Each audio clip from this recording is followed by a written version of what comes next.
জায়গা। আমাদের বোনদের যারা স্ত্রী হয়ে কোথাও কারোর সংসারে আছেন, কারোর সাথে দিনাতিপাত করছেন, সেখানে নিজের অধিকারের চাইতে বেশি অধিকার খাটানোর চেষ্টা তার করা যেমন উচিত নয়, ঠিক একইভাবে মায়েদের বাবাদেরও উচিত নয় সন্তানের সম্পদ এবং উপার্জনের পরে অতিরিক্ত মাথা ঘামানো।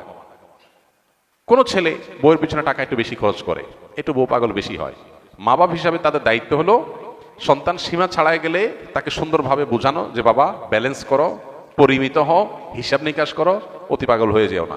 এরপর যদি দেখা যায় যে না ছেলে ভুল বুঝে বা বৌমা ভুল বোঝে, তো বাপমা হিসাবে তারা তাদেরটা পাচ্ছে কিনা তারা দেখবে, বাকিটা নিয়ে মাথা ব্যথা করবে না, বরং আল্লাহর পরে হাওয়ালা করে দিবে। কারণ বিয়ের পর বিশেষ করে কয়েক বছর পর্যন্ত, একটা নির্দিষ্ট সময় পর্যন্ত এই পাগলামিগুলো ছেলেরা করে। এরপর আস্তে আস্তে হুঁশ ফিরে আসে, মাথায় ব্যালেন্স হয়, তখন সে আর আগের মতো পাগলামি করে না।